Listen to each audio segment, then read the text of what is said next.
Oh, is it doing the music? Where's the music? Where's the music? Oh, man.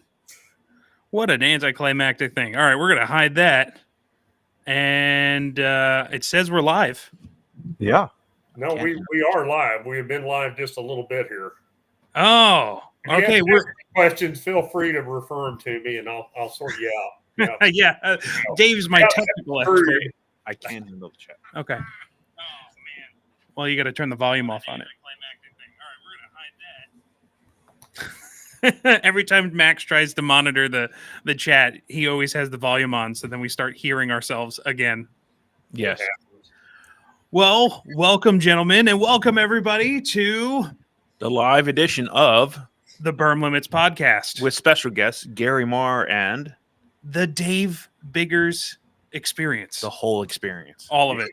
You guys have known me for a while, and so I don't think that we need to be that formal. So you can just call me Dave. The Dave. The Dave experience. We don't have to use the full last name. Just the experience. No. Let's not go crazy. Yeah. Just... well, welcome, gentlemen. Oh, we got 6 viewers going on. Awesome. Nice. Hello, everybody. Half a dozen people saw that fucking train wreck of an intro. Oh, man. I have like a little video that has the intro music and everything, and I totally screwed it up. The camera's working. No, apparently you don't. Yeah. Well, I almost didn't make it at all because we couldn't get the camera working for a little bit there. It would have been just you two. Totally not my jam. Wait until the last second. You're not the only ones to have. We used to do video conferencing. For some reason, they decided I needed to be the one setting that up. It was like, so if you don't get somebody new, I'm going to break every piece of electronic equipment in here so I don't have to do this anymore. And then I got to watch other people fumble with it. You know, like, and here you go. So I feel your pain, my friend. Oh, young Benjamin is watching. Young Benjamin? Your Benjamin? My Benjamin, yes. Oh. Did this just become PG-13? Oh, no. 13? No. If it were, what is NC-17? Oh, yeah.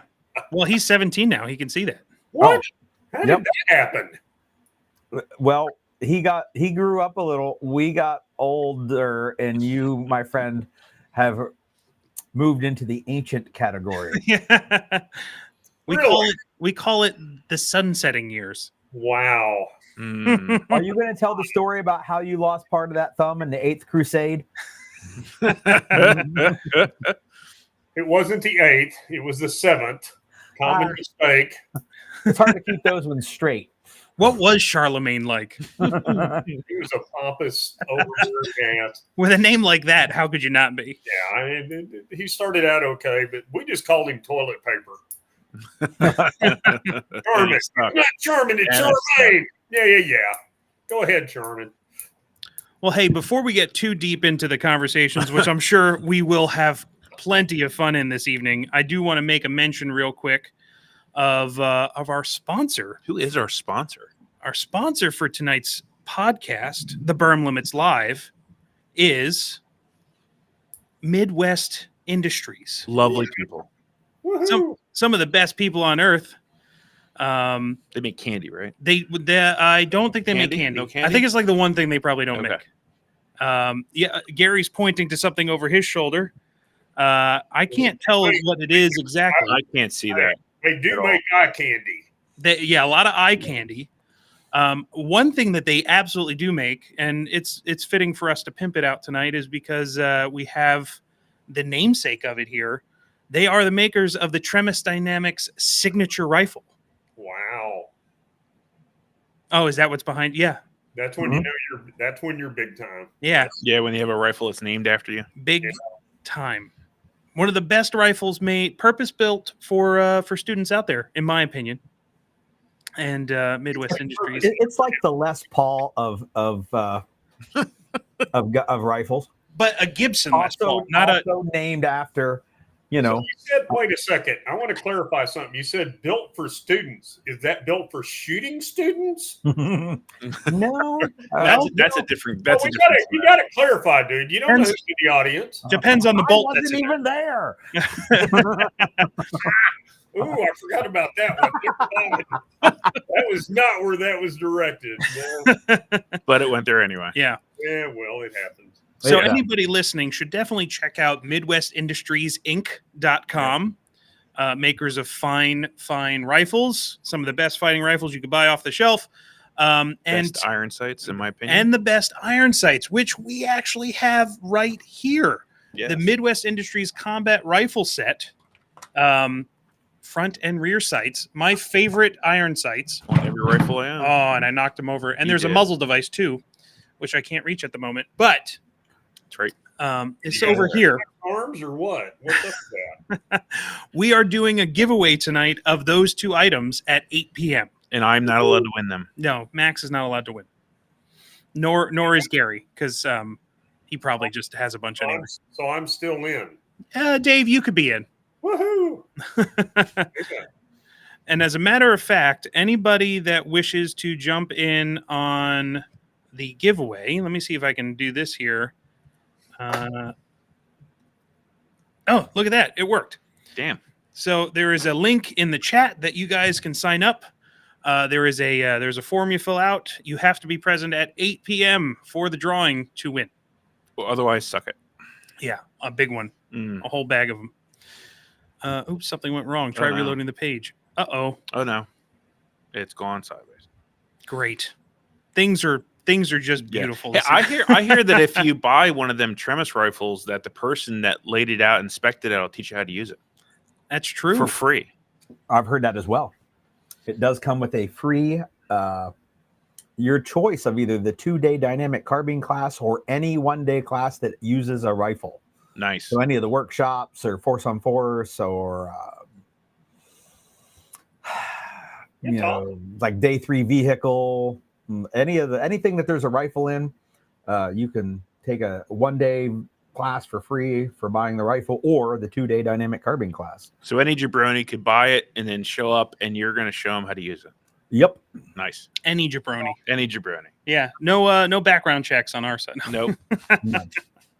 They're unconstitutional. Non-discriminatory. Yes. Well, my chat's not working. How Well, I can see. you can see the chat. All I can see is the chat from your channel. Oh, okay. I don't have the ability to multi-channel. Well, there's an overlay Oh, here. there is an overlay. Yeah, Actually, make that I did bigger. manage to turn the overlay on. Can I turn it this way so you can see it better? Oh, maybe. Okay, hold on. Anyway, Oh, there we go. Look All at right. that technology. yeah, we're way on top of it. It's awesome. All right, so we got everyone in here, and Scott Wexler is here. Scott, hello, sir. Mr. Robert Ruggiero is here. I saw Javier. Javier, yes. Yeah. Bunch of fine people in this chat this evening. Well, we did introduce you guys already, but why don't we take a moment and just kind of line up why you gentlemen are here, because there are some events coming up, and we want to tell everyone where you're from. So, Dave, why don't you go first and tell us a little bit about who you are, sir? Well, I thought that was pretty obvious. I'm Dave. That's all the introduction needed. I'm Dave Biggers. I've been in the industry for a long time now, and everybody says that I love the whole, I've been around guns my whole life. Well, when I say I've been around guns my whole life, that means I've been carrying one since I was 17 or 18. And since I'm in my 60s now, I have a couple of decades under my belt of actually doing that. I've always been into guns. I have a limited military background, and I kept trying to look for, and we'll get into this later as well when we start talking about the red zone. I was always interested in finding niches and things that I thought were being undertaught, underutilized. And I started off doing demos. Mm-hmm. Law enforcement, and I would look at the back of my my bay, and it's like, I know 4 of those dudes. Those are all trainers. Why are they watching me? It's like bad. And then later on they're like, hey, do you mind if I use that? I'm like, hell no, dude. I didn't come up with it. I'm sure I saw it somewhere else. If it's good and you're teaching good people, share the love. Yeah. And my gun now is the gun that I am carrying. Say that again. Javier just put a deal on and said, "What is your carry gun now, Dave?" And I said, Oh. "It's the one that I am carrying." My favorite One one. that I have on me. The one that I had, that's the best one. And I usually, to be fair, I usually have a couple. But Yep. they change a bit. Right now, I work for a company called Ed Brown, so don't be surprised if you see me carry 1911s. Mm. I do carry other stuff as well, but Was that part of the employment contract? You had to like carry a 1911 every day? no, I've used 1911s for a long time, and then in fact, I used to compete with them, and I had kind of maxed out, and I really wasn't getting any better, and I started running Glocks, and I got better. Mm. But I also don't think that if you're going to be in the instructing business, you better not fall in love with just one. There's other stuff out there, and depending on what people are carrying and how they're using it, you need to be able to use that as well. Mm-hmm. So I've carried stuff I don't particularly like in the past. I like 1911s, but I've carried Beretta 92s. Hell, I've carried single action revolvers because I took a 2-day class and I was quite comfortable with it. And I've carried J frames a bunch. Mm. Obviously Glocks, even SIGs for a little while. Didn't particularly like double action, single action, but you get people in your class and that's what they've got. You need to know how to use them. Very true. Very true. I am a gun snob, but only in respect to they have to run. Mm-hmm. I don't Always. care how Well, much they cost. that's a good level of snobbery to have. I don't care how much they cost. And you know what? I'll even give you a pass on they have to run all the time. You know what? That's not really true. You're going to periodically have bad batches of ammo. You're going to have a bad magazine. The gun's going to get dirty. It can't consistently have issues. But if it has an issue once in a blue moon, I don't care. And I usually just fix it and somebody tells me about it afterwards. Right. And I had a good friend of mine that used to be the range master out at Gunsight had a valid point, Ed Head. And Ed said, how many rounds do you need to be able to get through your gun before, you're worried about having problems with it?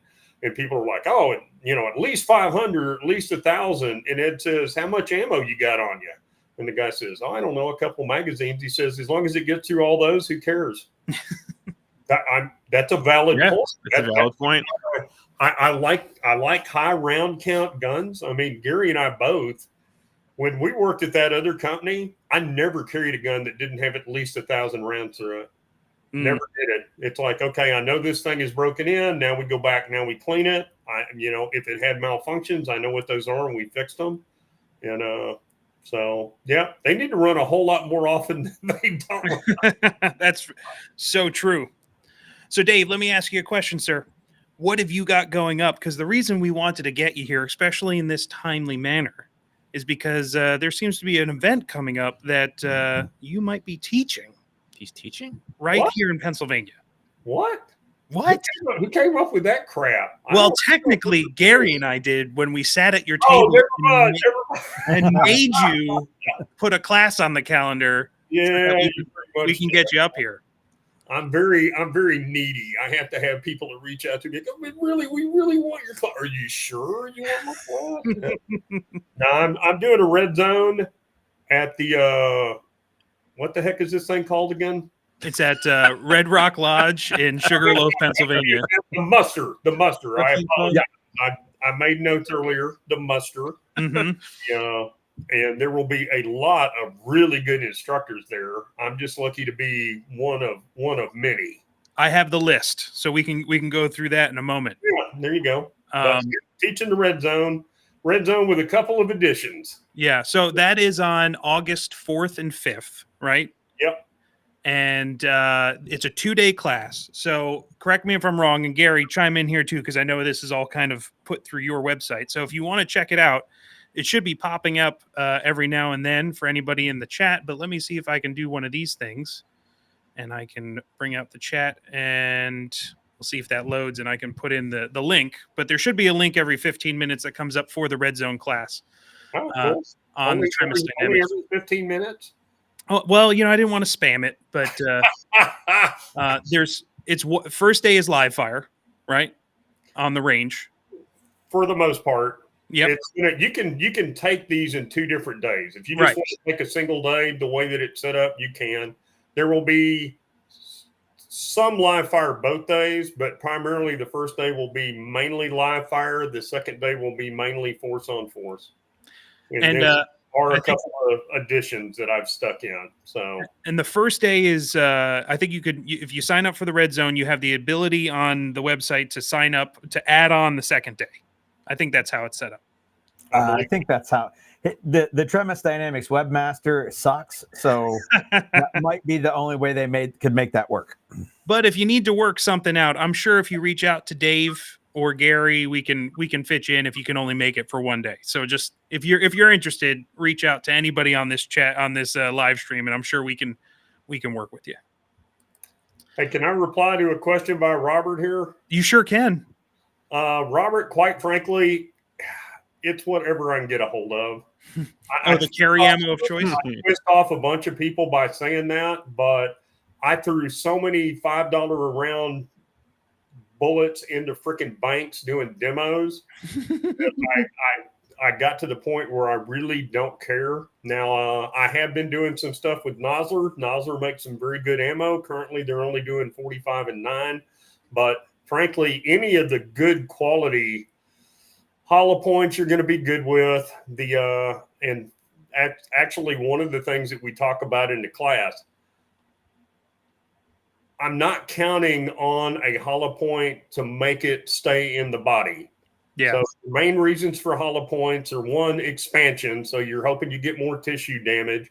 And 2, you don't want it to leave the body. However, if it doesn't go deep enough, you don't get the things done that you need to do. And I do not trust the ballistic gelatin test enough to say, you know what, that round is going to stay in that dude's body. It's going to go exactly between 11 and 13 inches, do full expansion, and then it's going to remain in the body. Mm-hmm.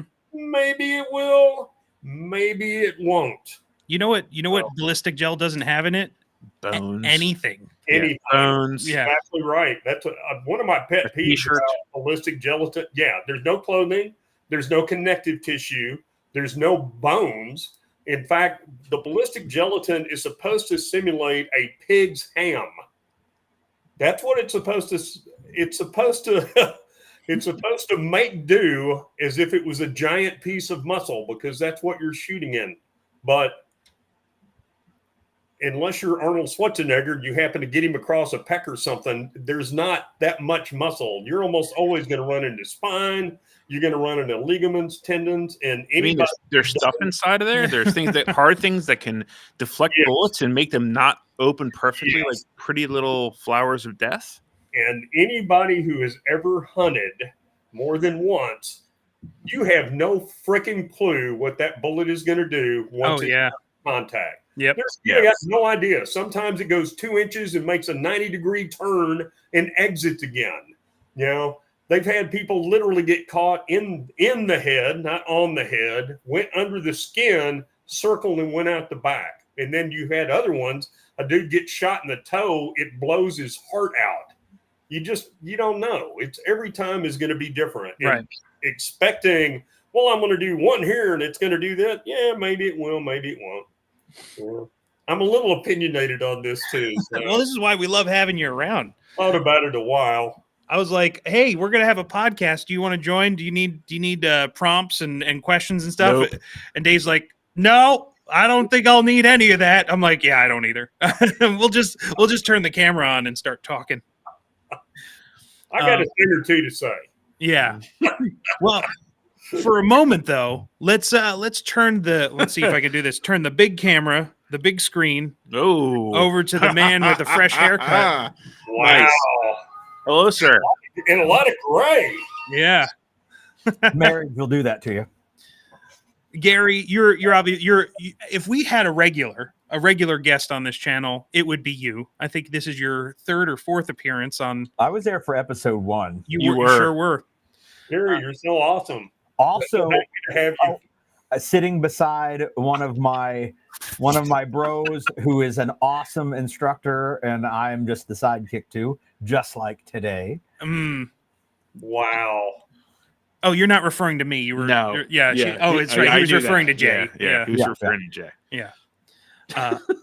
I mean, I couldn't have asked for a better situation to launch the podcast. Like we had Jay at the house, we Yes. had Gary at the house. It's almost like they didn't have a choice. Even Yeah. if they wanted one. I was like, oh, I set up a podcast studio just for my friends that happen to be here teaching for the week. I'm and- pretty sure he was considering how can I wrestle Jay downstairs if need be.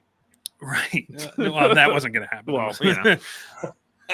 But hello, sir, and welcome back. Hello, good to be here, especially alongside some of my favorite people and Max.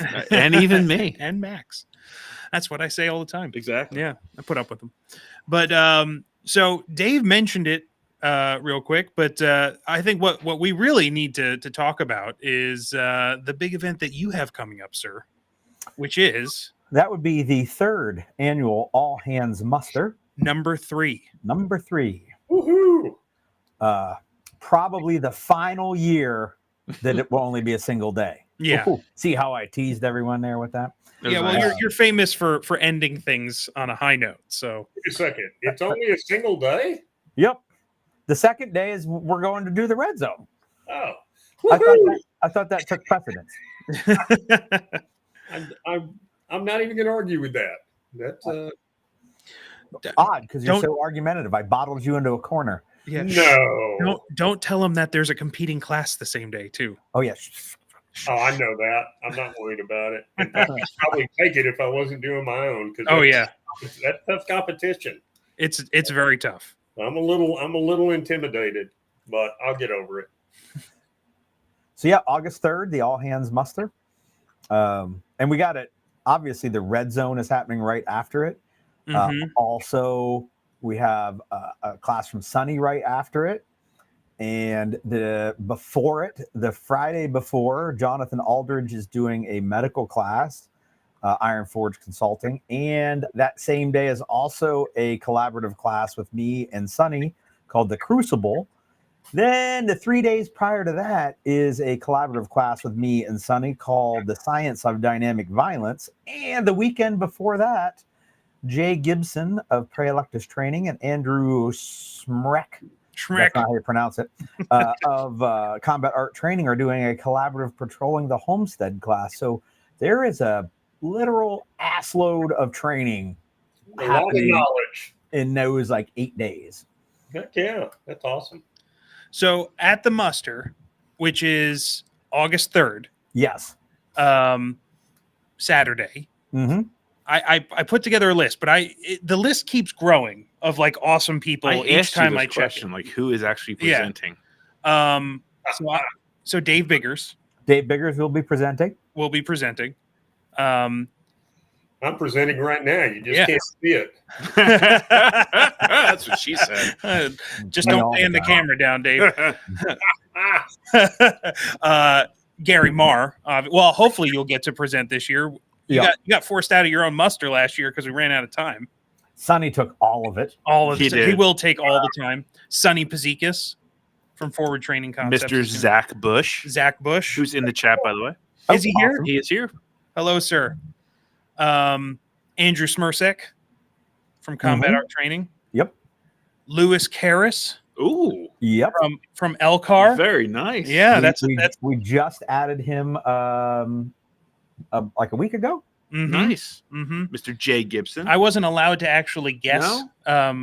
So Gary put out a or I think it was your live chat. You're like, Yeah. Mike can't guess. He's not allowed. I'm like, but my superpower is the ability to hear a secret and then forget it right away. So I had no idea who we were referring to until someone's like Lewis. I'm like, yes, Lewis Karras is going to be there.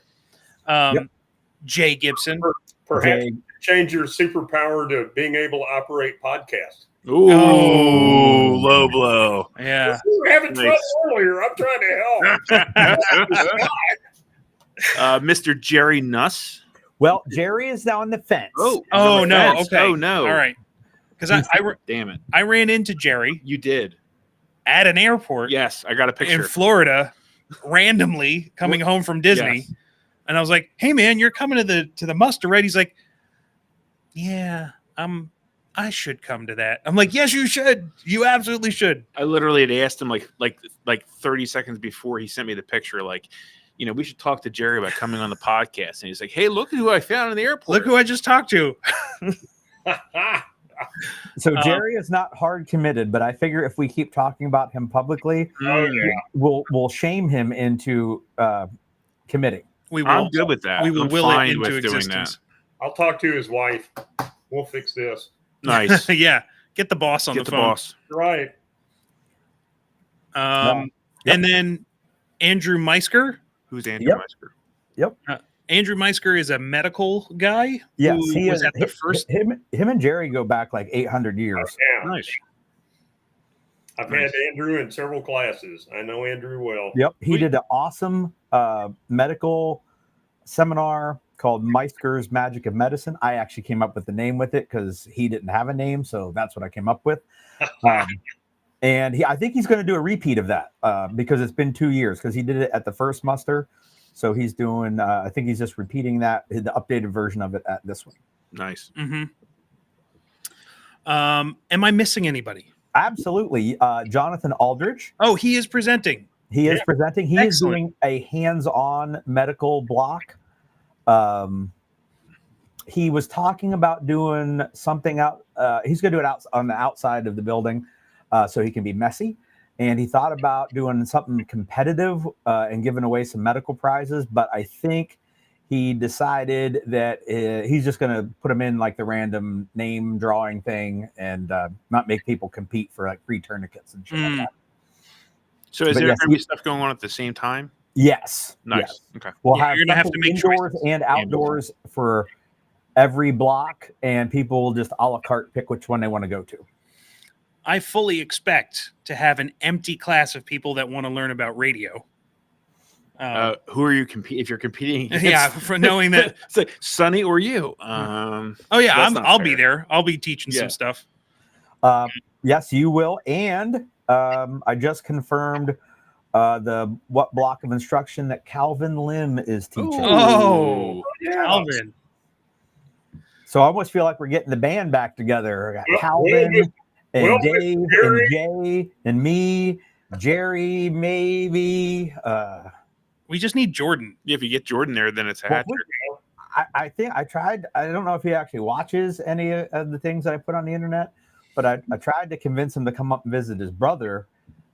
His brother Tyler lives up here in PA. I was like, you could come visit your family and then shoot on up for the muster. There you go. Again, with the public shaming until he acquiesces to my request. It's not a bad strategy. Let me see if I can do one of these things. I'll put a link to the muster in the chat. Damn, look at you go. Nice. So Groove It's back. going to be a packed. it's going to be awesome. That is I love muster time. It's now becoming muster season. Yeah, and I won't have to mustard run a sales season. desk this Yeah. time. What's that? I won't have to be running a sales desk this time. Oh, great. I could put you on the bulletin desk. No, I'm kidding. Probably. I'm going to make my wife do that. Ooh, she'll somewhere anyway. Yeah. She certainly looks a lot better than I do. Yeah, Scott Wexler wants to know how much ammo to bring. all of it. I'm going to say at this point we have 2 pistol blocks of instruction. And that's all. Not everyone has committed to what they're doing their block of instruction on. So I can't say for sure. Mm-hmm. But so I would say if you had, 150 rounds of pistol, you could do the pistol stuff for sure and have some bullets left over. Nice. Nice. Oh, also, one of the outside things, Susquehanna Valley Firearms, who is giving away a suppressor to one lucky winner, not Dustin, but some other lucky winner. Are we barring him from entering? Yes. He cannot enter the grand prize. They're bringing some cans with some rifles and pistols and some ammo, and they're going to let people do a suppressor demo, silencer Nice. demo. We just got to do one of those last weekend. Yes, also shooting their ammo in their cans. Yep. Those are good guys. I like them. Well, anyone that lets you use their cans is a good person. They're pretty good. Yeah. Oh, and there's going to be a food truck, correct? Yes. So that one will be the only one you have to pay additionally for. Fourth Taco will be there. like they were last year. Big hit. They were happy. We were all happy. Yes. They will be there being the food vendor for the day. Nice. It's a great time. Anybody who is not like, if you're in the 100-mile radius of Pennsylvania, like you should be at this event. Like if you give a shit about training at all, like it is the most bang for the buck that you could possibly get for knowledge now. And this year it's getting even bigger. Get in on the ground floor. Yep. Like get there this year. Like you want to be there. Trust me. Yeah, it's going to be epic. Very much looking forward to it. Same. So yeah, check out the Trimus Dynamics muster. Oh. Is that your phone, Dave? We're going to give away stuff. Last year we gave away about $3,000 worth of stuff. Oh yeah. Yes. I don't know where we stand this year. I haven't started adding stuff up. Not everyone has told me what they're sending, but we're giving away some stuff from Midwest Industries, tonight's sponsor. Nice. First Wave holsters, True North Concepts, Combat Art Training is sending some gear, bringing some gear to give away. Is Bulletin giving anything away? Yeah, we'll be doing some sort of giveaway. Probably maybe a T-shirt, a couple T-shirts or something. Right on. And Maybe just some smoke grenades. Yesterday or day before yesterday, maybe Wednesday morning, I think we added excess sites. They are going to send some gift certificates for sites for folks. Nice. And Defiant Munitions is sending some stuff. Ammo Supply Warehouse is bringing some stuff. So yeah, more shit to give away. And Susquehanna Valley Farms is giving away a suppressor. I don't know what kind of suppressor. Does it really matter? Nope. It's awesome. It's the best day ever. It's like Christmas. And Definitive Training Solutions is giving away a free class and some federal flight control. Oh, that flight control flight is control. Yeah, that's the shit right there. I mean, Zach's classes are pretty good too. Yeah, they're okay. But the main thing is the flight control. If it's that good flight control, the game or the there's like a police load and there's like a game load. The police load apparently is the one that's the better one. I don't know. I took Zach's class last year and I can't remember all of them. The only thing I was a true flight control convert after that class. There's like an 8-round flight control and a 9-round flight control. And I don't remember which one Zach says is the better, but the other one is like the second best round you can get. So it's win-win either way. I mean, the demonstration he did for the class was like clear convincing of, okay, yeah, that's the one. Mm-hmm. All right. So where are we? We're at 9:34 here. So let me put another one of these in here, a giveaway link for anybody who might be listening that hasn't signed up yet for the giveaway. Make sure you go into the chat. If you're in here, click on that link, enter your full name and your email address. There were some entries that had, when I checked earlier, that just put a name and no email address. So I just deleted them because I don't know who Bangers is, or like, why don't you know who that is? McCoy. McCoy. Like, sounds like a Western. It does. Bangers and McCoy. Bangers Maybe and that's McCoy. one guy. That's his name. Bangers McCoy. And then, so we got that coming up at the 8:00 hour, and we'll be chatting until then. So, make sure anybody in the chat, feel free to ask questions as we're going along. We will check them as we're going. But for Dave, you and Gary, we on our podcast episode, sometimes we like to bring a little bit of topical conversation. Sometimes some news stories. We Is got that like an ointment? It can be. It's like a salve, but for the mind Wow. and the ears. And we have a couple of stories for this evening. we do indeed. And sometimes I do a little rundown of the whole thing, which I probably should have done at the very start of the podcast. Well, we got distracted by failures and guests. Dave, you see what they're calling us? They're calling us failures. No, I said failures and guests. I didn't take it that way. I thought he was calling you a failure. But I got a little script I'm going to read here right after we hear some intro music for our newscast. Here we go. You ready? I'm going to give it a try. There we go.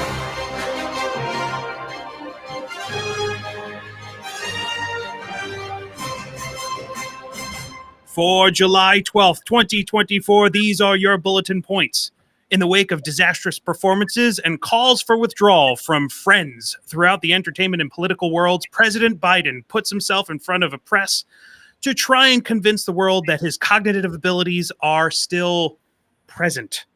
And the New Orleans Police Department disguises itself in the mask of a school, claiming the protected gun-free status of an educational facility, robbing any citizen within 1,000 feet of their freedoms, all while carrying guns. These stories, a discussion on fighting within the red zone with our special guests Garry Marr and Dave Biggers, and a live giveaway from our sponsors Midwest Industries tonight on the Burn Limits Podcast Live. Well done. I try. You know, that one was it was good. I've had better ones. You have. That sounds like it should have been like a half hour ago. Yeah, at it least. should have been. At least. I had plans to do it, but I was like, you know what? We should probably introduce the guest first, and then Dave just went off. It went off the rails from there. 20 minutes later, I realized that we hadn't gotten into it. Yeah. But Typically, the co-host job. yeah, No. The host on dude, I'm not making this up. I'm just telling you that part of your responsibility as the co-host. He's got to carry the show. You got to give him that nudge. yeah. Remember, Gary knows. Yeah. So we got a couple of stories, gents. Please feel free to kind of chime in here. We're going to try and get these done by the 8 o'clock. Good and luck we'll do with the that. we'll do the Like you could stop us. we'll do the giveaway, and then we'll have a conversation for however much longer we want to go.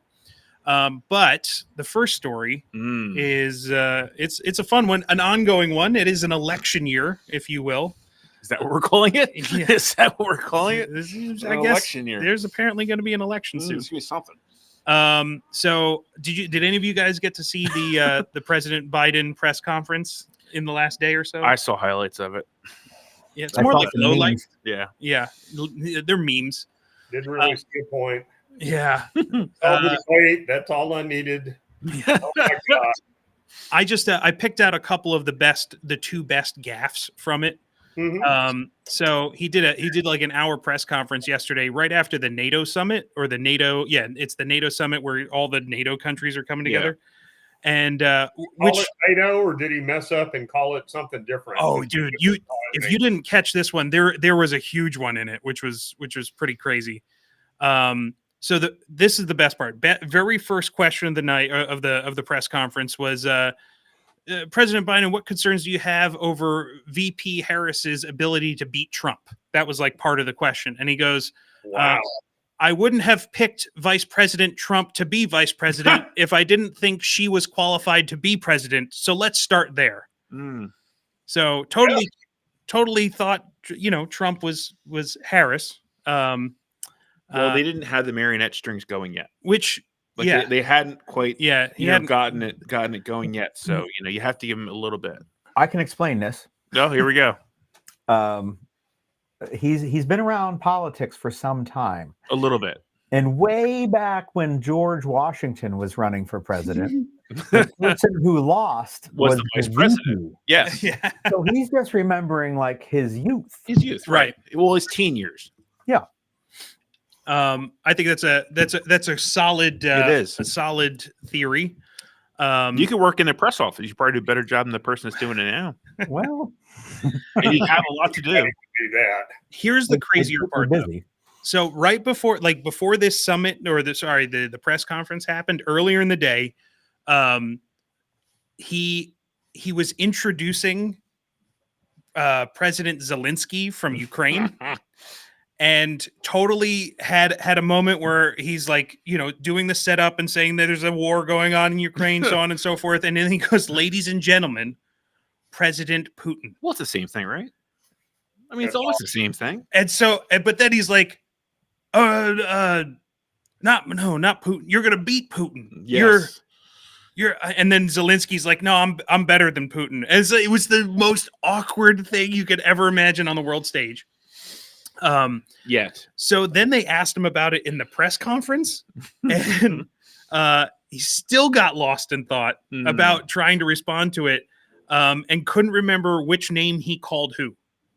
So like it's this big jumbled mess of like, well, did you meet, like, what, how did you mess that up? And he goes, well, when I called him Putin, and I introduced Putin, there's like, oh wait, no, I introduced and there were some other names too, and there was another name. It literally is yeah. elder abuse at this Yeah. point. Is Yeah. all it is. It's elder abuse. But the reason I wanted to bring this up, I thought it was super interesting, is that he's been under constant fire the last couple of weeks with like other Democrats, quote unquote friends that are literally just raking him over the coals, and like Good Morning America, because they truly are, a cutting edge news agency, starts talking about how we need to replace the president. This is not a good sign. Mm-hmm. Mm-hmm. So like people like George Clooney, arguably, or not even arguably, definitively the worst Batman. Just need to throw that out. Worst everything. Yeah. Yes.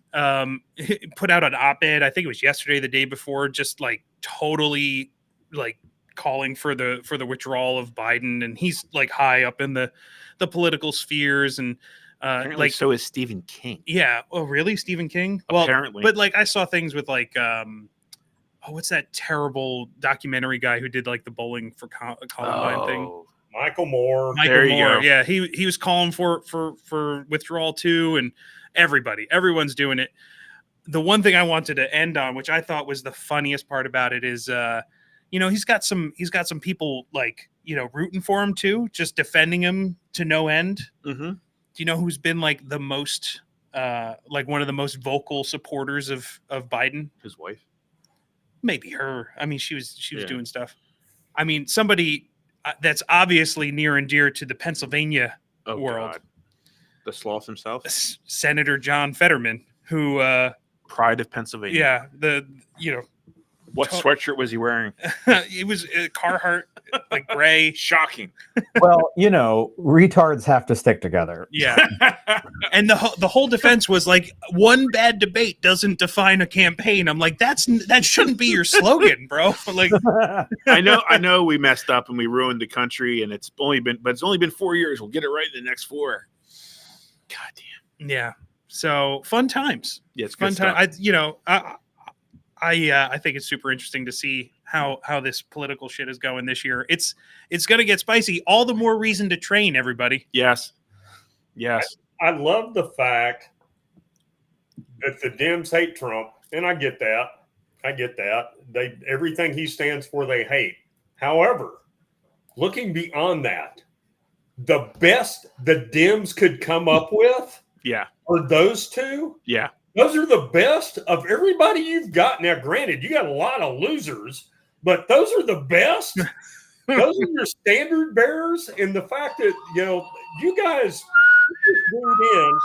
yeah. Actually, we had that go off in the bank one time, and by the time the rest of the line finished the song for me. Yeah.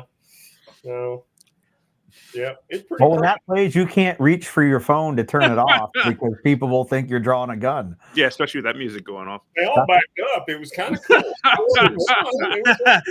What? Here, just because I raise my shirt and you'll stop. You're right.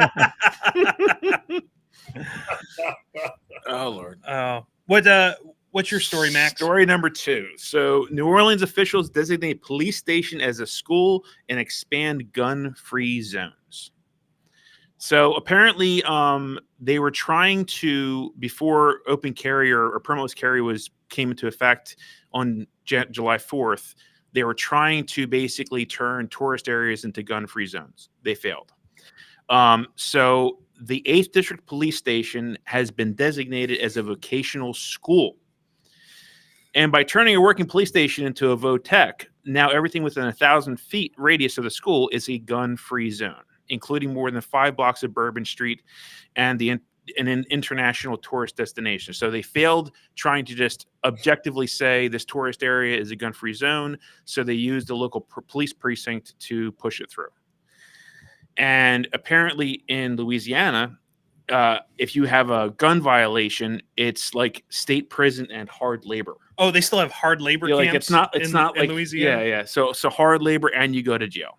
I'm willing to bet you that's not the case if you're a career criminal. I'm sure it's not. Most places, that's how. Well, we'll waive this. Yeah. And the other thing, the really, really stupid part about this, unless they have metal detectors, how many friggin' people are on Bourbon Street? Yes. Dude, you could have nukes out there, and it would not surprise me. What's that? Well, that's my tiny container of VX. I Exactly. always travel with it. And you probably would be easier to get past if they probably would let you go first with some horrible contagion than with a gun. Yeah. So it's just a way for them to expand the gun-free zones. The Attorney General apparently is against it, and they cited a bunch of reasons why it shouldn't be made that way. But basically, they're just trying to go around a decision that got shot down. It's crazy. Yeah. Does that mean none of the cops? So none of the cops get to carry at that station? Do they all? Oh no, the cops. I'm carry. sure there's a cutout. They don't leave their guns at home. No. And what vocation are they teaching? And apparently there's no registered classes. There's no registered instructors for any of these classes. Like it completely has no substance behind it whatsoever. They literally put a badge on the outside of the door that says we're a school now. This is now an educational facility. Yes. Yeah. So good stuff. More silliness. Yep. Oh, look at that. We got a layout where we all fit. Oh my God. Fit perfectly in it. Look at that. All right. So we have we've gotten through our stories. How long did it take you to get that? I'm close to an hour, isn't it? I mean, I'm glad you got the lineup like this, but did you consider perhaps doing that ahead of time? Maybe? Just a thought. Wow, he is harsh. Yeah. Dude, you're going to be watching me on the red zone so bad. Yeah. Wait a minute. I did just tell Dave the other day, I'm like, hey, man, whatever I can do to help you, I'm in. Like, you need someone to be your bitch for the day on the range, I'll do it. You know, stapling targets, whatever I can do to make sure that I'm supporting you, my friend, that's coming up here. Are you going to offer Sonny the same? Sure. Offer to be his bitch for his classes? Well, that means a little bit different. Like, I don't want to be Sonny's Uki for a whole class. That just sounds terrible. Painful for sure. But no, it's like, I pledged my undying support for Dave, and he just, nice. This is also coming from the guy who the last time I saw him, he's like, you need to tell me how to start my own podcast. And I'm going to need your help and come up with a plan for me to start that podcast. I was like, okay. If it seems to me that somebody gave you something. Oh, yeah. If we're going to talk all that, then let's play the other side too a little bit here. I a certain measure agree, and I do like the layout now. That's the important part. Is he proves the layout. That actually looks good. It took long enough, but it looks good. Damn, he's just on you. Brutal. I'm enjoying the fuck out of this. He did. So the last time when we went down to Dave's, he did like hand me a gift. Like it wasn't out of nowhere. I made a small joke because he was whining. Whining about how he's abused. Yeah.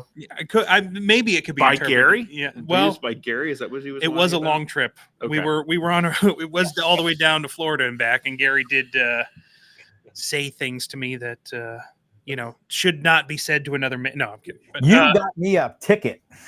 Wait, what? Yep. How did I get you a ticket? You distracted me while I was driving through that red light. It's all the co-host's fault, right? Yes, like that's always that's how it runs.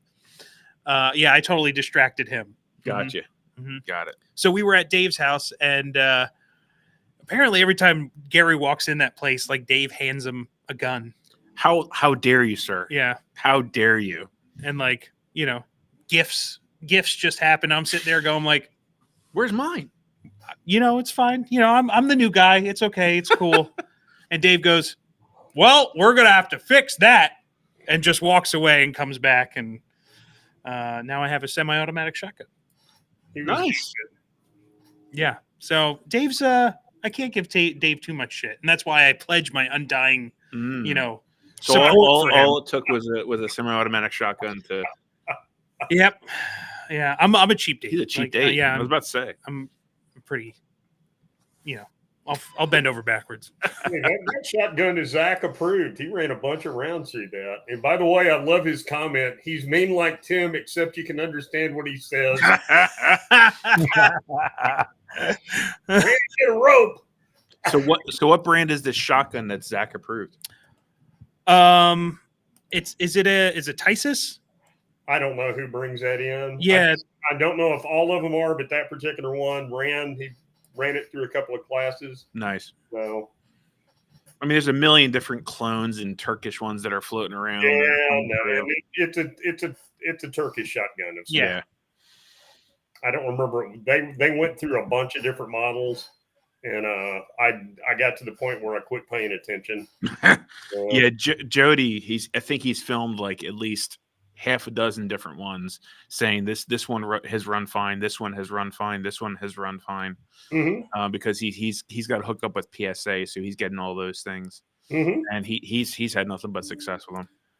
I had never heard of it, but I've been looking for a semi-auto gun for since I took Zach's class and I got smoked by people with semi-auto guns in the dueling tree. Like that wasn't even close. I was pretty damn good with a pump gun. Like probably one of the better ones in the class, but man, like even somebody who's just casually shooting with the semi-auto was just smoking me. I'm like, all right, maybe there's something to having a semi-automatic shotgun. I guess I kind of want one. I'm still not spending $2,000 on the Mark II version. Well, that's of the why 1301. That's why somehow magically the world, like the universe, said, you know what, you need to go to Dave's house, and a gift appeared out of nowhere to just make me so happy. Like I took that thing home the next weekend. I pulled out some flight control.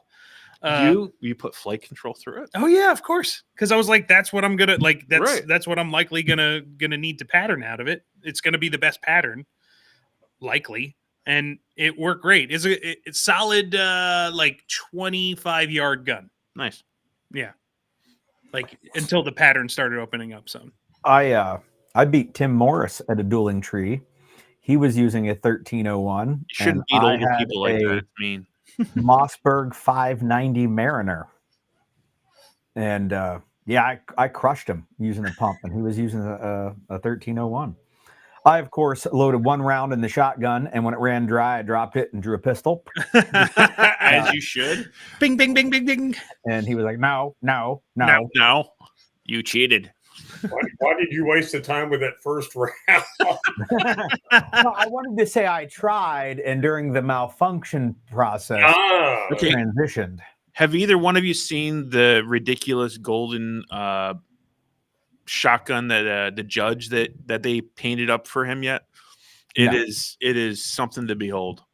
He still hasn't shot it on video yet. Who are you talking about? So Lewis, it was a collaboration between Lewis and Joey and I think Jay. And there's this version of the judge that has like a 14-inch barrel or something ridiculous. So they got a Marlin rail and put it on it. They put a red dot on it and they painted it gold. And they were trying to get Tim to shoot it on video. And of course they were going to load Dragon's Breath into it, for the video shoot. But as far as I know, it still hasn't happened. Probably for the better. Maybe. All right, you guys talk amongst yourselves. I'm putting the giveaway together. He's putting the giveaway together. Oh. So just for people tuning in right now, with the giveaway, if you've entered correctly, and there's a link if you scroll down, you have to be here at 8:00 for the giveaway during the announcement. And we're giving away a set of Midwest Industry combat sights, and I believe it's a brake muzzle device. I don't think it's a flash hider, right? Oh. I think it's a brake. Yeah, we got the Midwest 2-chamber brake. Yeah, AR muzzle brake, 2-chamber brake. So and a set of combat sights. Yeah, and the are you combat giving them sights both really to the are. same guy, or is it a first and second prize? How you doing? Oh, you know what? Good point. I didn't even consider that. I think our guests should decide. I believe. I agree. Like in the comment box, they should all speak up right now. Forever. No, I'm going to do a wheel of names thing. Yep. But what do you think? Should we do 2 separate drawings, one for each? Yeah. Spread it out. I like that. You could, if you want, break up the front and rear sights. And the tool. And the tool. Give a, You get a sight tool. you win an Allen wrench. A sight tool in a Ziploc baggie will be shipped directly to you, and an empty Monster can. Oh, maybe you can get the red Loctite too. Ooh. You know, there's Stainless? Is it stainless or carbon steel? Because I only use stainless. Oh, okay. All right. Look, it worked this time. He's got a bunch of names. Yeah, we Is got my like wife in there? we got like 30 names. She's such a slacker. She not only is not on the live, but she didn't enter. Hmm. God damn it. we had I got a text message from a pal who said, "Is the link private or is my YouTube fucked up?" So I sent him the link via text so that he hopefully got in on it. And Scott, you don't get to make any decisions since you're not coming to the muster. Sorry. I thought didn't he say he want like how much ammo to bring? Yeah, I think he was just. Oh, is he just being helpful? Yes, he was being helpful. He lives close enough to fucking come to the muster. He's sure a does. slacker. He's just a slacker. You know what I'm going to People. do this time? Actually write down who Ooh. wins what, because the last time I forgot. Well, Did you have to go back and remembered. watch the whole thing to find out who won? No, Oh no, well Max knew who won, I knew so who I just won. gave him like we gave away a rail last time, and I just gave it to Max and said, "Hey, you know who that is? Send it to and them." it was sent to him. All right. It was actually the same rail that I won last year at the muster. Was it a Midwest like 12 and a Yeah. half inch Yep, rail or yep, something yep, like yep, that? yep. All right, we're gonna do the muzzle brake first.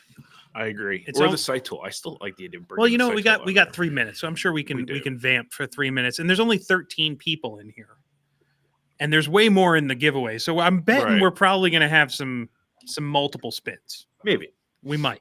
Well, you know, there's like a 30-second delay from when you say the person's name live on air before you would see them typing, saying, "I'm here, I'm here." It's true. You got to give them whenever you pick the name, we'll chat for a minute and give them a chance to fucking. No, they Pick have it up. to. They have to know. They have Yeah, to know you right must away. know. They have to know 30 seconds before you do. Hey, Scott, try harder. Yeah. Try harder, sir. Oh, He's trying. he's trying. Wah, wah. Well, didn't the great Yoda say, "Do There or is do no not"? try. There's just do. There is no Mm. try. Turtle Castell. Yeah, he checked in a little earlier. Oh, hello, sir. Give a little shout out to Turtle and Iron Pig Armament down You in could Florida. you could drop an ad. Yeah, well, I mean, I have every time I see Turtle, I have to tell people how awesome he is. He is fantastic. And he's one of the Bulletin Channel sponsors. He has an epic chair. Like his folding chair is freaking ridiculous. It's like a hammock setup. Yeah. Pretty amazing. Is it? Yes. All right. He had it when we saw him at Dynamic Carbine. Yeah, it was pretty amazing. Is it like my chair?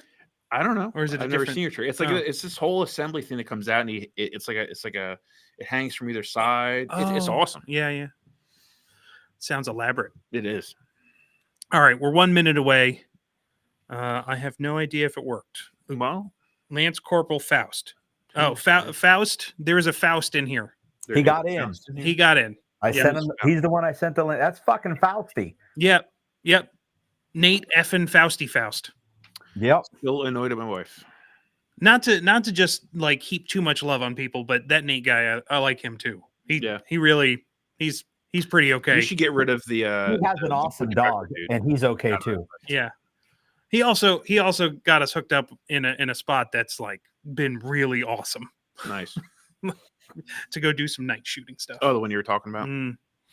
It's been amazing. All right. Okay. So, well, thank you, Robert Ruggiero, for telling us there's about a 15-second delay. That means that Mike has the ability to edit a lot. Well, yeah, I could just kill the feed. could. No, I think it'll probably still get out there. So don't Probably. say the things that you I'm normally not say. saying anything. I've been you very should see good. the shit I have to cut out of our. Oh my our God. edits. Like federally indictable shit. Only kind of. All right, here we go. We're gonna let me bring up the wheel of names. I got the whole. I got everyone situated here. There's a drill company on there.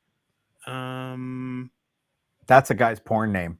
Yeah, okay, we're gonna got it. Okay, so let me Is go this to half, is it a restream. half-inch drill or Maximum penetration drilling. Share screen. all 3 inches? Of Here we go. All right, Chrome tab. Wheel of names. There we go. Look at him Share go. that. Look at you go. Look at me go. God damn. Like a professional. And then I can turn it on. Nice. And look at that. That's just majestic. All right. Now they know you can't cheat. Technical wizard. Yes. There's a Toyota ad too. That's awesome. That's the best part of it, maybe. We are not giving away Toyotas, people, just so you understand. Toyota's a sponsor? That's crazy. I'm in the big time, Dave. Well, we would so shill for Toyota. We do it anyway. Yeah. Yep. We shill for Monster all the time. Yes. They refuse to sponsor us. They don't Come on. refuse. We gonna call it can't say they refuse. They haven't told us no yet. I'm going to call it refusing. That's because you're using the crappy monsters. You need to go with white. White is right. Okay, Yeah. Kyle. No.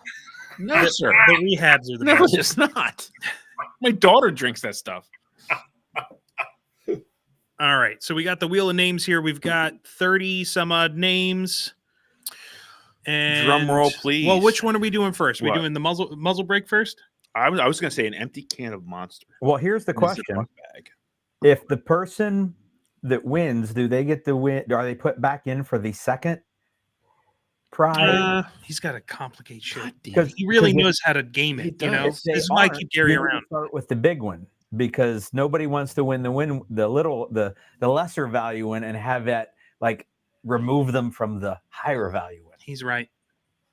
He's right. We should do the bigger one first. As a guy who gave away about $3,500 worth of shit last year, I had to figure all that out too. So I get it. He's good at giving things away. Terrible at making money for himself, but Well, really yeah. good at. I think we should talk more about this. All right, here we go. We're spinning it He's going to for click it. the sites, the Midwest Industries combat sites. It's going around and around and around, landing on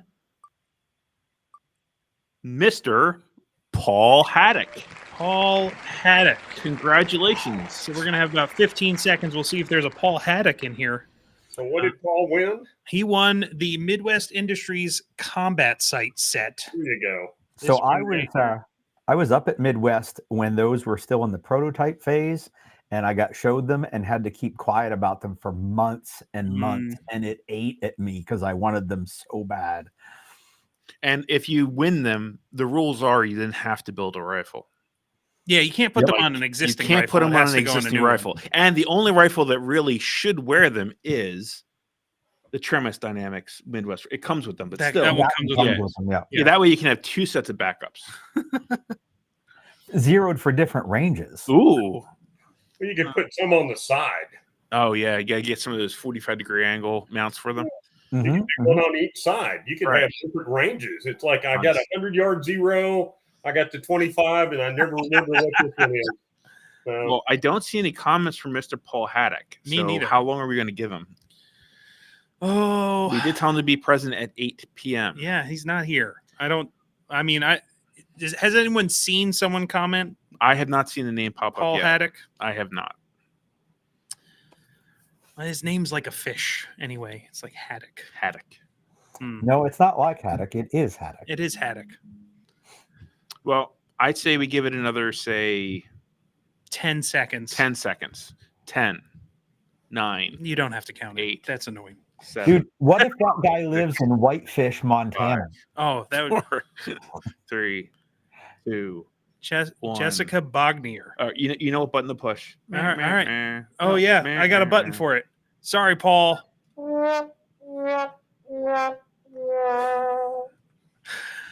We've got all the effects here. Lieutenant Corporal, yes, they do zero backup sites, some people. Okay, we're gonna remove Paul. Oh, no.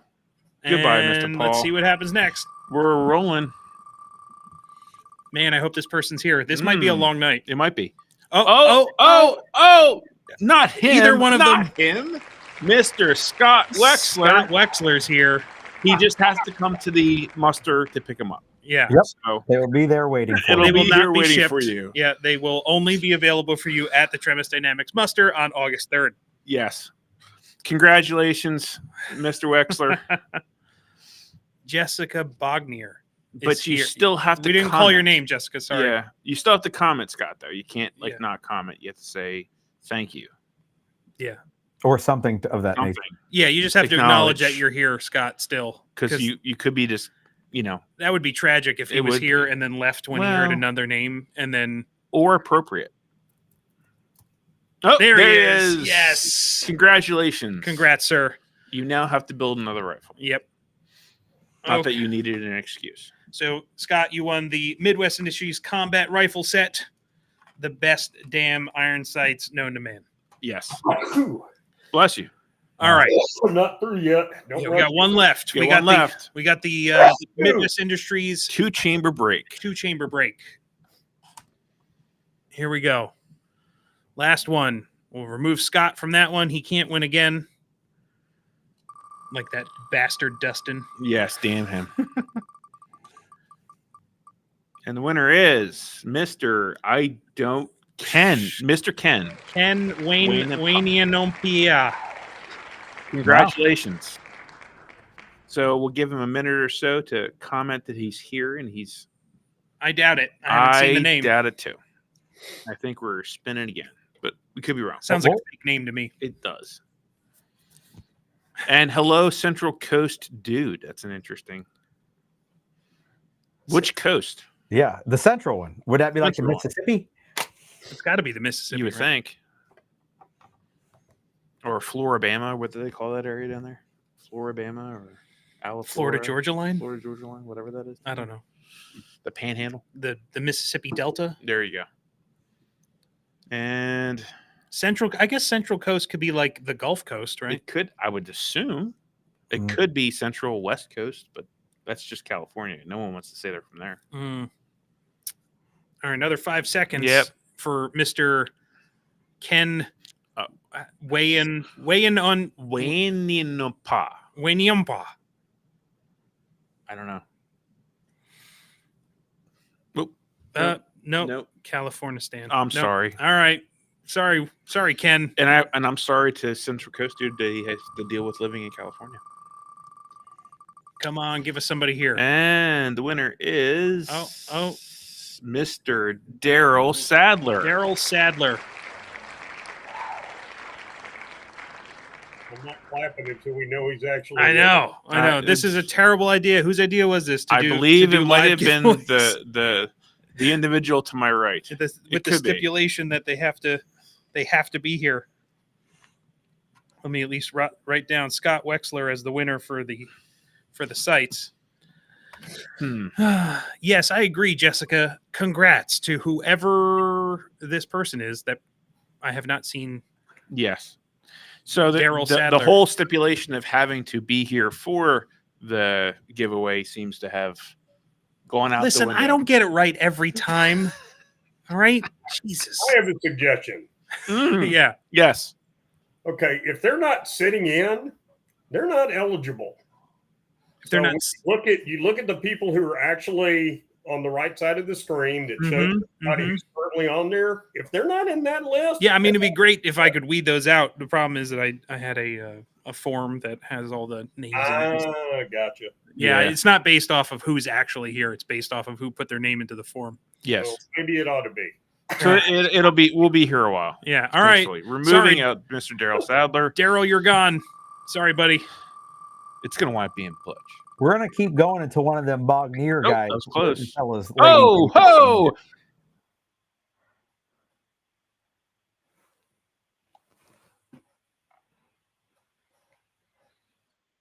The people that we know Nothing like giving this away to somebody who Mm. owns their own rifle company. exactly.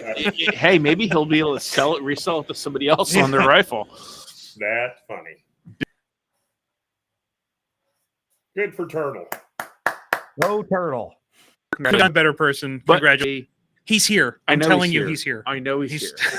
I understand. I don't want here. to play this stupid game anymore. He's done. Stay That's tuned for a new rule set at the next giveaway. Yeah, it changes every time. Yes. Yes, he's here. Thank Yay, you, nice. Turtle. Congrats, Turtle. Congratulations, sir. Thank you again for my trigger. It is awesome. Yeah. All right, we're done with this. Yes. Thing. Thank God. That's the wrong format. My soul died a little bit there. Hold on. How about There we yours? go. There we go. It automatically goes back to that one when Nice. you hit the the hide button. So we have some questions for our guests. I believe, don't we? we sure do. But first, before that, just one last thank you to Midwest Industries. Yes. Thank you guys for sharing all this stuff with people across they're awesome. They support the training industry. Just the fact that they would entertain the idea of in any way sponsoring this hot mess that we have makes them awesome people. Yeah. Obviously, we live up to the to the challenge of really delivering on Midwest quality podcasting. No, there's not really. No. we kind of belly up to the bar. Yeah, we're like a resort drunk. With the people that have sponsored the podcast, we're really hitting above our weight class when it comes to sponsors. Bit. Yes. Maybe we can get Ed Brown as a sponsor. Maybe we get Tremis as a sponsor. That'd be nice. Yeah. Or that elusive guy who runs First Wave Holsters, or is he just he's well, it's like highbrow? Multiple guys. They're kind of spread around the country. They're kind of secretive. Yeah, understood. Yeah. I can talk to one of them for you. Yeah. Okay. Yeah. Well, okay. So we're through the giveaway. Thank you guys for putting up with that. It only took 12 agonizing minutes to figure out how if he had to edit this, it would be fun to watch. You have no idea. It's there's a high level of a little bit of his soul each time. All of it. All the soul is all gone. at the same time. Okay, so we have some questions for our illustrious guests. Illustrious. That was a good word. So, Mr. Biggers, what is the red zone? Or did we already kind of cover this a little bit? I don't think we did cover what is the red zone. Because I've never taken the class. I actually never had the pleasure of meeting you in person. So what is the red zone? It's nice meeting you, man. It's very nice meeting you over video. So the red zone is a class. Got it. Well said. Very clear, succinct, right to the point. It is all about being sure of your target and what is beyond it. Okay. It is literally, that's what it's all about. It's once again, I have little to no faith that the round is going to stay in the body that it's fired at. And so you need to make very, very certain that if you do have a passer, you're not going to pop somebody that does not need to get shot. Mm-hmm. And I'm going to jump here on one, because you have what's the most important in a gunfight, and none of those is correct. It's not speed, accuracy, safety, or tactics. No, it's not. And you'll understand when I say this. It's decision making. Right. The red zone is 90% about thought processes and maybe 10% shooting. But the vast majority of it is having a grasp of what's going on around you and making sure that you do the right thing. And it's almost like the Hippocratic Oath. Number one is do no harm. Well, you know what? If you go walking into something and you shoot somebody who doesn't need to get shot, you're on the railroad to hell right there. Mm-hmm. Yeah. And particularly if you start getting it, and I am old, as we have pointed out before. I hold women and children in higher regard than I do men. That's a fact. The particularly younger man, you start getting to a certain age, you're kind of on your own, dude. But women and kids, and older people, even older than me, I think it behooves us to look out for them. That is part of our job as being men. Mm-hmm. Yeah, but no, that's what it is. It's all about looking at your angles. Do you need to move in order to make sure that you have a good shot? And the other thing that is a big one is, and I think it's kind of funny, I mentioned earlier, I started off doing demos for big dot sights. So everything was fast, moving, low light, right? Big course sights, good enough. And it's ironic now that as time has progressed and things have moved on, in this particular class, accuracy is paramount, because there's people all over the place. Yeah. There's people all over the place. And I've got a bunch of mannequin heads. I also have a couple of infants that look like infants. And Gary had to restrain me one time because I threatened to send a dude home if he shot the infant, which I still think, you know what? If you shoot one of those, you're probably going to go home. Yeah. You're obviously missing something, but they look like infants. Mm-hmm. I mean, they look like infants, but no, that's I do think there are more people that are doing this now, but when I first started that class, I was looking for, I didn't want to do what everybody else was doing. There's some really great instructors out there that are teaching firearms. Why should I compete with them? And I tried to find a niche that I did not think was being properly covered. There was some, and don't get me wrong, Jim Cruz used to do a thing where he had a bunch of balloons that were helium, and he would move those around. And I think that was probably the first time that I looked at something and went, "Holy crap! All right, that's interesting." Because it's not just standing there shooting. It's like, all right, are there going to be repercussions? Yeah. Mhm. And, I know with Sonny's like core drill and his classes, a lot of that is about no shoot targets and how they're set up on angles compared to your shoot target. And he sets them up in such a way that, like, with the obstacles you have to move through, like, you have to be thinking about what you're shooting, how you're shooting, Yeah. while you're completely and utterly exhausted. yeah, Which was the most challenging thing that I've ever done as far as that drills. sounds awesome. Yeah. Dave, did the term red zone exist? Like, is that a term? Like, did you coin it?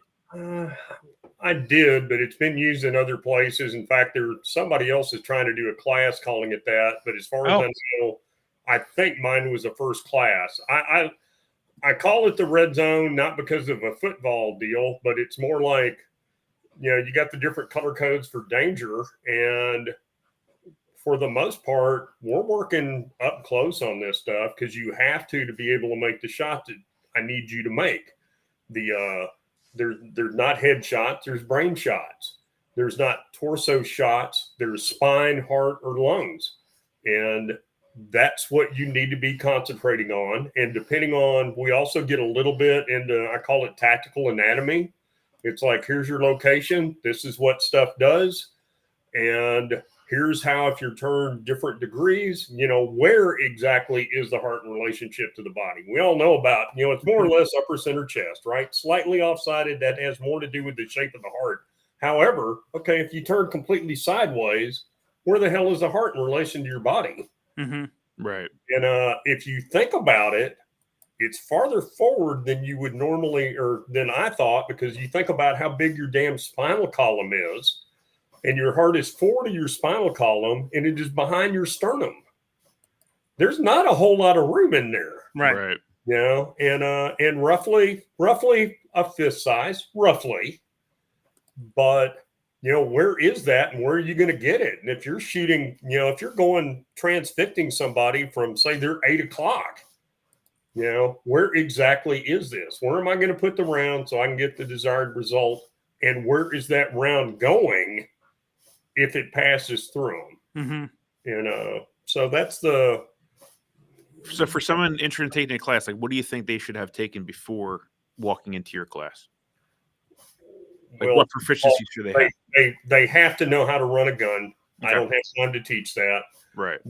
You need to know how to draw the gun. You need to know how to shoot the gun. You need to know how to clear malfunctions. You need to be able to move around it in a safe fashion, and by that, watching where the hell your muzzle is. Mm-hmm. And I don't care about the muzzle up or muzzle down unless it is dictated by your terrain. Like if you're in an apartment complex and you're walking underneath the balcony, obviously I don't want muzzle up. The other side of that is if I'm on that balcony and I got people below me, I don't want muzzle down. And part of it is just figuring out, okay, what do I have to do right now to keep this working? And the other thing is we deal with moving through crowds with a gun. And what do you do? How are you doing it? Mm-hmm. I actually do cover muzzle strikes, but the prime reason I cover muzzle strikes, it initially started out to get people out of my way that don't necessarily need to be shot. Mm-hmm. They're going to get a lot of people hurt unless they move somewhere else. And then that also turned into, if think about a crowd coming out of a sporting event, right? So there are literally people stacked as they come moving. All right, if one of those dudes needs to be removed from that equation, how the hell do you do that? How do you do that? Where is a safe place to take a shot? Well, if you knock them on their ass and stand over them, I've got a backdrop now. Yeah.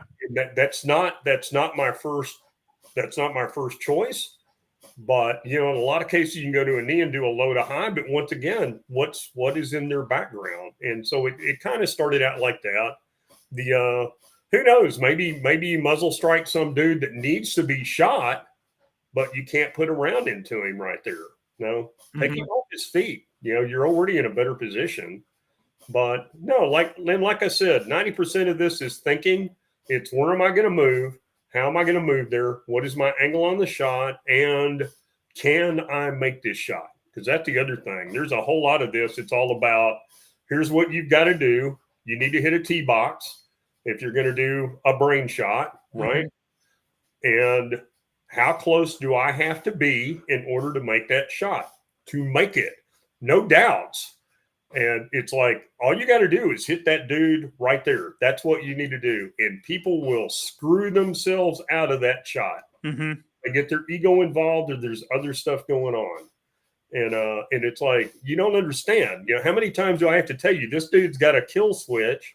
And if he hits that button, he's going to die. You're going to die. Everybody's going to die. So why the hell would you stand back here? You're not going to impress me. You want to impress me, make the shot. Yeah. Yeah. You don't impress me by trying to make the shot from 10 yards away. And it's frustrating because to an extent, I feel like I'm a failure as an instructor when that's the final drill and they mess themselves up. But the only positive, I'm hoping that sticks with them. And then, they'll start thinking about it. But, and you know what? Most of us really don't work close range that much. Right. It's like, you ever seen somebody try to shoot a snake on the ground?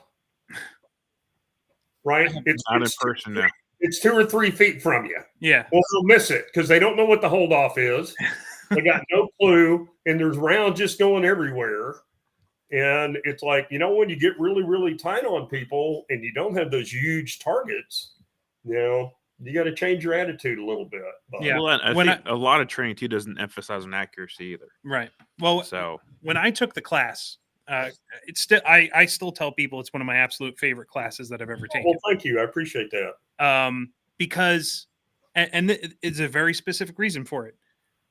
It completely focused on something that I recognized not before I took the class. Admittedly, I took the class because I'm like, everyone says that Dave's awesome.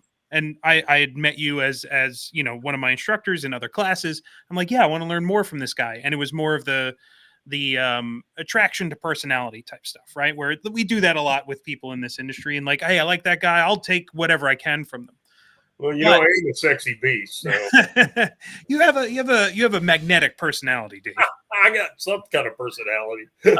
But it wasn't until I was in the class that I realized just how valuable it was to me, because it was really exposing this hole, this gap in my training that I'd never thought of before. And there's a few trainers that have done that for me. Sonny is one of them too, in terms of like, you don't realize that you've had a blind spot for something until it's been exposed to you. Yeah.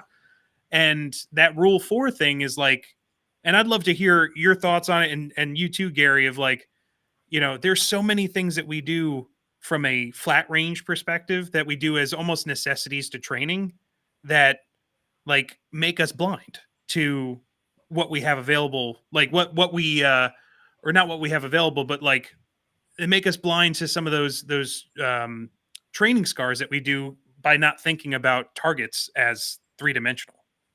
As we never think about what's behind the cardboard. Right. Agreed. Yeah. But I guess the question I have, and I think I'd know the answer to it at this point, being that we've been talking about it so much. Would you say that of the 4 main firearm safety rules, would Rule 4 be the one that we probably ignore the most? For sure. I'd say that and trigger. Trigger? I probably a little bit more on Rule 4.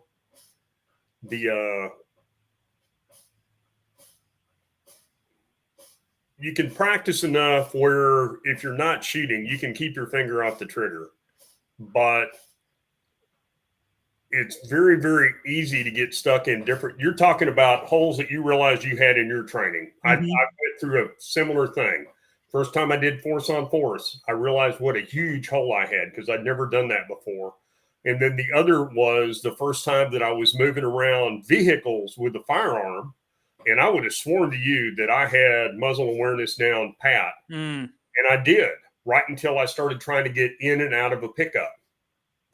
And then the muzzle started going places. And it's like, yep, there's another hole. But yeah, I think for the most part, that's it. But I think it's followed very closely with trigger, finger on the trigger. I would say for sure that Rule 4 is the most overlooked. And I think it's because most training happens on a range with a berm. Sometimes there's like 2 berms or 3 berms, and everything beyond the cardboard is where you want the bullet to go. Like you're in an area that's essentially sterile for Rule 4. So it's not something that most instructors have to look at. So they don't address it because now you need to make believe or find an instructor who can come up with something like the red zone so that you can illustrate it while you have a gun in your hand.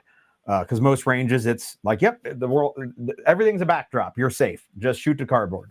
Yeah. So it's not that I don't think that people neglect it because they don't think it's important. I don't think most facilities are set up to focus on it. That's true.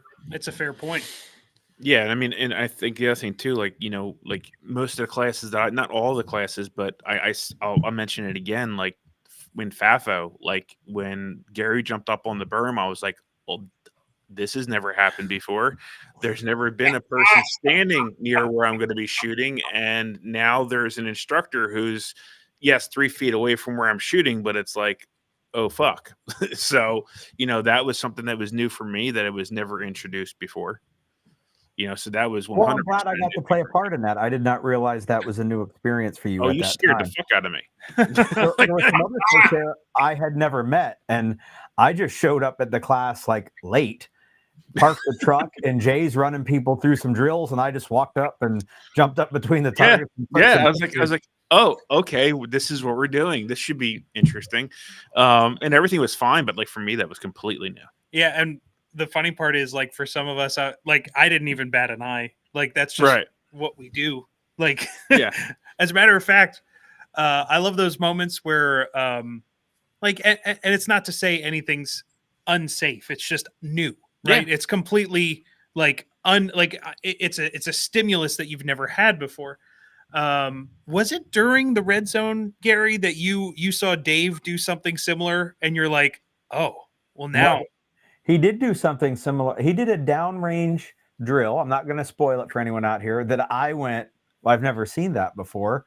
And I feel completely like overwhelmed with my inability to hang with that. And I better make up something new before the end of this fucking day if I want to respect my own manhood. I did come up with something new that made me feel like I could now hang with Dave again, but yeah, he did something I had not seen, and I have seen a lot of downrange drills prior to that. Sure, that would be after this.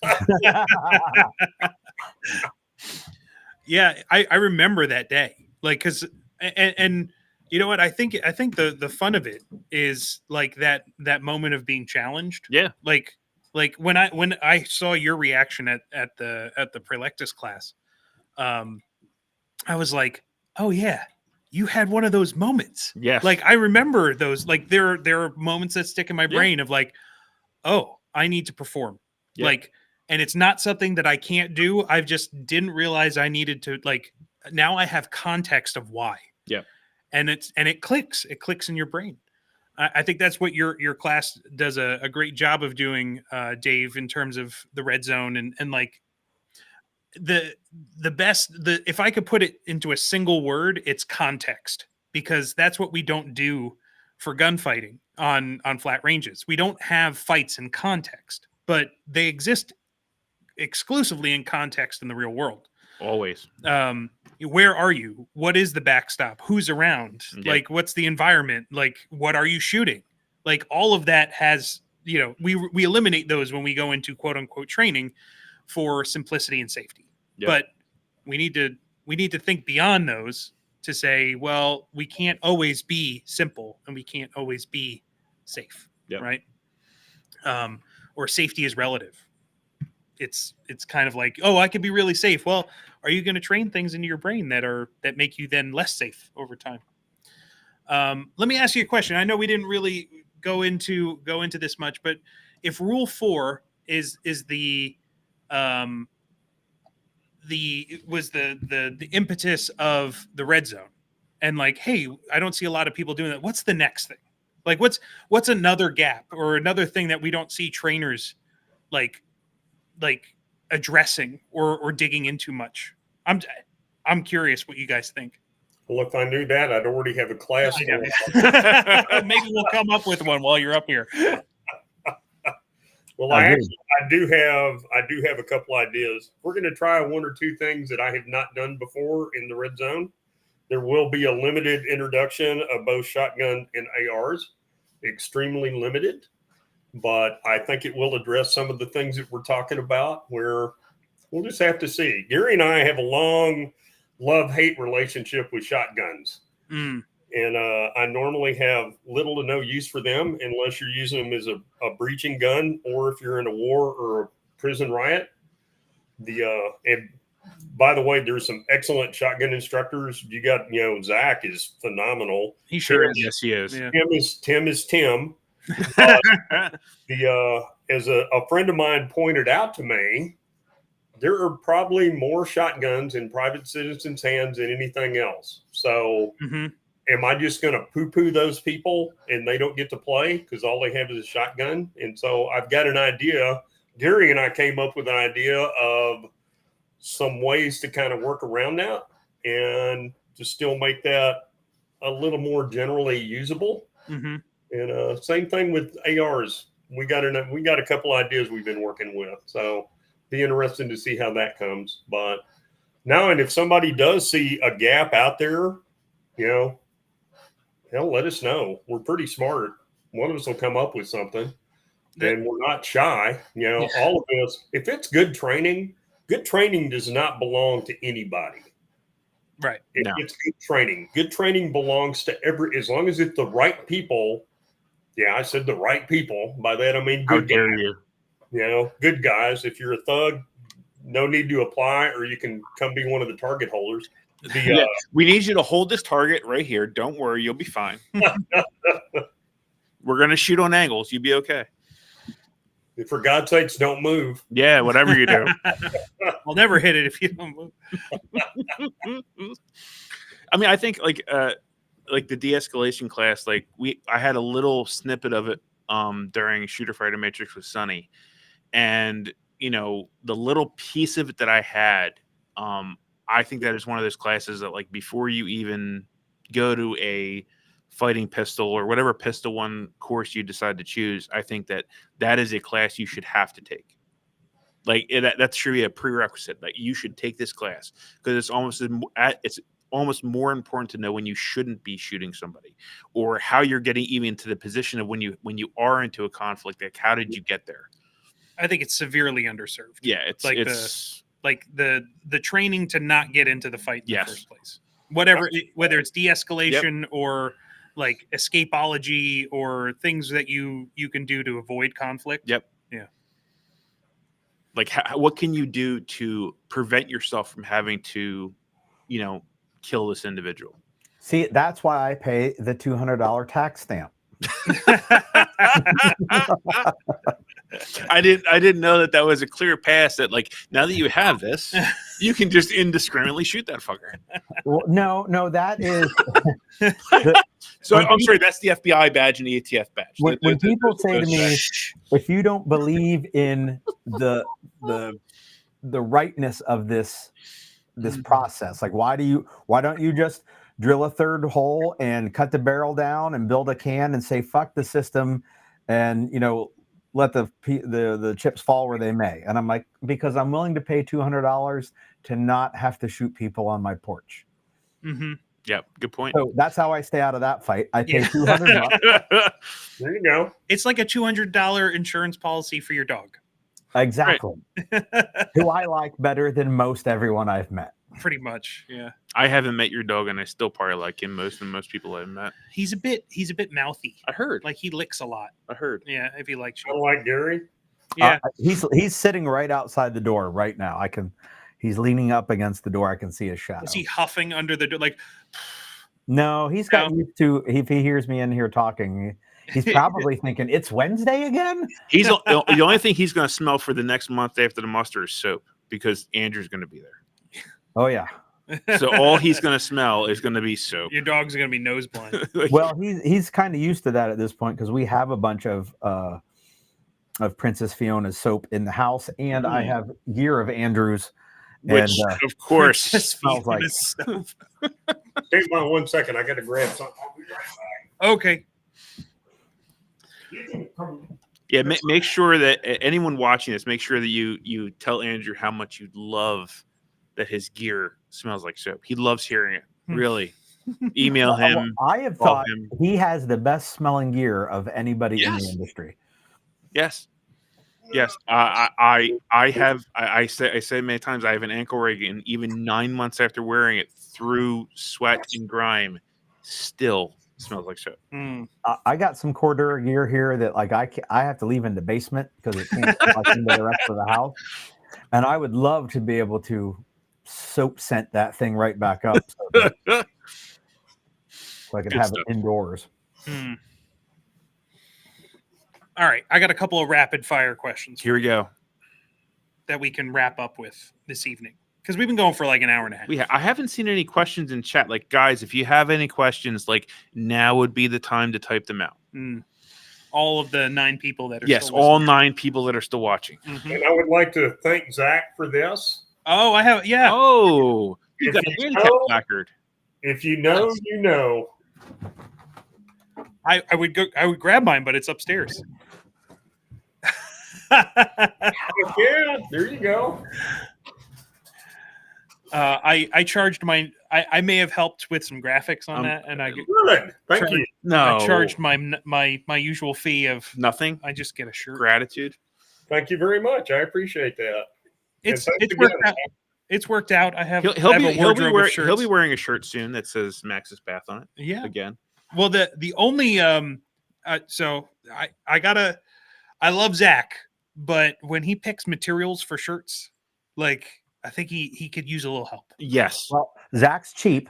He is one of the cheapest people I've ever met, and he picks the shirt material that is the cheapest, and that's usually the burlap. Burlap Burlap, is nice. pretty much falls under the, like, if there was a, Well, it reminds me of Boy Scouts of America tent material, like he canvas. wants to exfoliate your skin with the shirt, so it's a dual action Yeah. Well, Pretty Zach, sure that- product. Zach spent a few years in the Marine Corps, so probably he was recalling those large issued tents and was like, that'd make a good shirt. Oh yeah. TJ says, cool shirt club. Nice. Yeah. I think that's what, it's one of the unspoken about things in this community that we have is like, there's a lot of shirt sharing. Like, hey, wear one of his shirts and he wears one of my shirts, and it's kind of a thing. If you saw how disgusting my bulletin hat is, you would know that it gets worn all. It is rancid at this point. I just got an idea for a shirt, and TJ was the inspiration. Nice. So TJ, who is an awesome guitar player and pretty good at that singing thing and bass, and I don't know if he actually plays the drums or he programs them or whatever, but quite the musician. But he plays in some pretty hardcore death metal-y stuff, and they have all those creepy, spooky logos.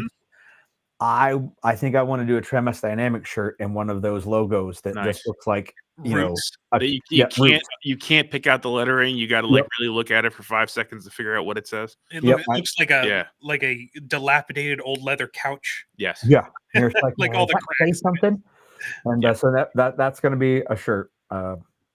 So my graphics guy should take note. That's going to be on the agenda. Ooh, I may have to reach out to my heavy metal guy who is TJ, to say, hey, who do you use for these types of logos? Because that might be even a little outside my wheelhouse. I need to get my graphics guy to work on a Cthulhu themed shirt, but he kind of poo-hooed on it when he saw it. All of your graphics guys is terrible. He's horrible. He's just the worst. Yeah, I mean, he doesn't charge anything. He's never available. He's never available. He's works. Yay. Yeah, you get what you pay for. Yeah, well. True. You certainly get what you pay for when it comes to the podcast. Damn straight. The quality of tonight's especially the co-host. I mean, you really get what you pay for with the co-host. Exactly. So question for you guys. Questions. What's next? Like I what I like to do is with everybody that comes on the podcast, we all revolve around the training world, right? We all learn, we're all students first. That's how we all kind of got into this. So is there anything on your list? Anything that you're looking to make happen, a class that you've had on there for forever, or something that you're just super looking forward to coming up this year or next year or whenever you can make it happen? Yes, there is something. No, I can't say anything about it yet. No? Nope. Oh, well, okay. You can't say anything about it. Nothing? I know some of the classes that now I'm intrigued. The muster. That's what's next. For me. That was you. That's the next thing. I'm really looking forward to it. I've been meaning to get up there in a while, and it'll be good to see a lot of old friends and make some new ones. Yeah. Agreed. What about you? What are you looking forward to coming up? Anything coming up class-wise you're excited for? I am.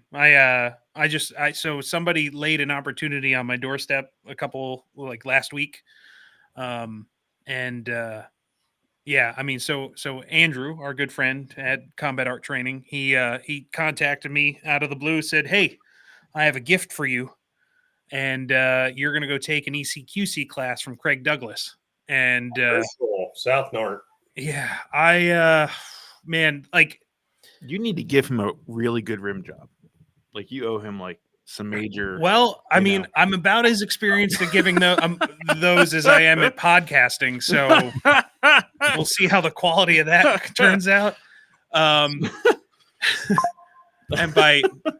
that makes it seem like I've done it a couple of times. Yeah, it does. I thought we were getting through this, and then he went there. Yeah, well, No, so Andrew, through some contacts of his, had an opportunity, and he couldn't use it himself. So he's like, hey, who can I, give this to? And I got to say, like, aside from the training opportunity, which has been like ECQC has been the top of my list for like the last 4 years. And I just haven't been able to link up the schedule with the opportunity. And they usually sell out in about 10 minutes. Yep.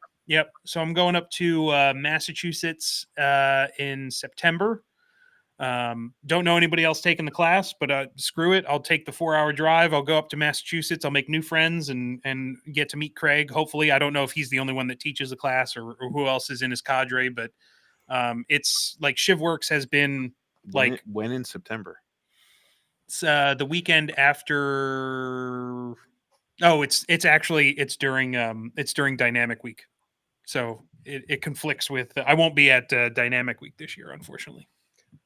But so I'm super looking forward to that, and just really thankful for, I've had met a lot of awesome people in this world that are super generous and that have just enriched my life. So like it's a story of both of being able to do something. Andrew awesome. is a good dude. Yeah. He's all right. He's okay. Watch your ass driving through Massachusetts. Yeah. That's on my mind for sure. But yeah. So nice. How about you? What do you got? What's your?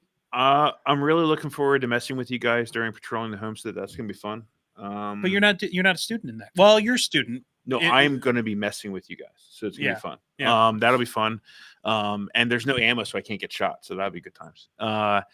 And also really looking forward to de-escalation class. Are you taking that one? Yeah. Okay, and I'm awesome. trying to figure out a way to get down to Florida in the fall because Zach is going to be there, Sonny is going to be there, And if I can get down there, even just to take a couple classes and just be in the same pool of people, that'll be fantastic. So It's the best part of what we do. Oh, 100%. It's the people in the context. Yep. Because we clearly aren't making bazillions of dollars doing any of this. Some of us make negative.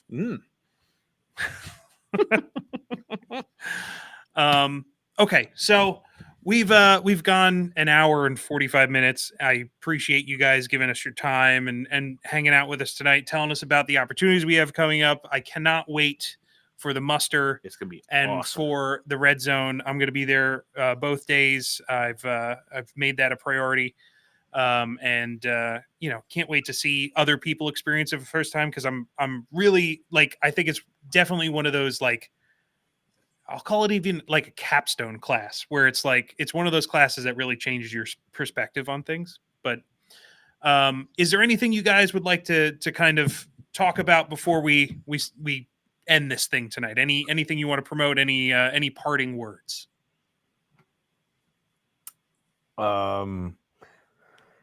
Well, it's kind of, we already touched on it a little bit earlier, but you're either coming to the muster in August or you're an un-American piece of shit. I could not agree more. Communist. I think that's what they call it. Can we send gifts to communists? Because if that's the case, we can't send them. Well, they have to. You can send them. You can send them gifts, but they have to share them with everyone. Okay, gotcha. I think that's how it works. Okay. Dave, is it past your bedtime? I think we talk about safety too much. I think safety is overplayed. So I'm not worried about you being safe. You need to be dangerous. I like it. Hell yeah. Max, anything for you, sir? No, it was wonderful to meet you, even if it's through Zoom, Mr. Biggers, and good to see you as always, Gary. And I am really looking forward to the muster. It is going to be very difficult. Thank you, fuckers, for splitting between people and having to make us make decisions on who we're going to watch. That's just fantastic. Well, if you want to play the safe bet, you can do all of the hands-on stuff outside, because we're going to film all the seminars. Oh, however, thank you for the cheat code. If you're doing it, like if someone's doing a seminar, like Calvin is going to, he's going to do something inside where he talks. We're going to film it and give it to Calvin. If he never shares it, then you still can't get it. So we have to rely on them posting the stuff. So yeah, whatever and now they may say to me, "Hey, can you post this? Because I don't really have a place to do it," and I will. But Dave's block of instruction is Dave's, and if we have film of it, it's up to Dave what we do with it. Yeah, nice. What am I doing? Because I asked you if I could do something, I forgot. What is it? What the hell am I doing? I thought you were going to give us the history of gunpowder from your perspective. Oh, you know what? I just remembered. Yeah, I'm doing Tales of Gary's Mom. I think wasn't it something about finding the first flint for the flintlock? How they figured out that it sparked. You were so funny. I'm so glad you're helping me, because I need a designated bad guy who's going to get shot a lot. Nice. I wondered who I was going to talk into that. Now I no longer have to worry about it. Taken care of. Thank you. He did agree to be a range bitch. Just saying that was already established. If you choose me to be a designated bad guy, that's saying something for the instructor, because it's a pretty big target. It's smaller than it used to be, though. It's definitely smaller than it used to be. You'd want the small, fast guy to really, highlight how good of an instructor you are. Hey, don't tell me how to teach my class. Teach your own. Why don't you do your own class on how to do maybe podcast? Ooh, yeah. I think I'm a few years away from that one. I think I got to put some more time in. Ask him about his audio if you really want to get him going. Dude, overall, this has been really, really good. You had a little problem at the start. That happens all the time, but you worked through it, and it was fine. Yeah, that's what she said. It was fine. The live ones are tough because it's just like you can't go back and fix anything. Right. You can never go back. You just roll with it. You try and figure it out on the fly. Yeah. And then you make everyone bored while you're spinning a wheel. Exactly. All right, gentlemen. Well, thank you all for joining. To all the listeners out there, thank you for sticking with us and listening to some awesome conversation. But with that, we'd love to hear from you. So please come join us over at the Bulletin Community on Facebook if you're not already there. That's where we have a lot of discussions, things like this podcast, or any different types of topics on a weekly basis. And you can come talk about these gentlemen because we love talking about upcoming classes and things that people like doing. And yeah, that's pretty much the big thing. Interact with us. If you are interested and you have a range and a facility where you are you want to host trainers, please reach out to either of the guys that you'd like to bring out there or myself. I'm happy to help coordinate things like that. The more we can get people out there training, the better the world becomes. So 100%. With that, everybody, thank you. We'll catch you next time on the Berm Limits podcast, and get smart, stay ready.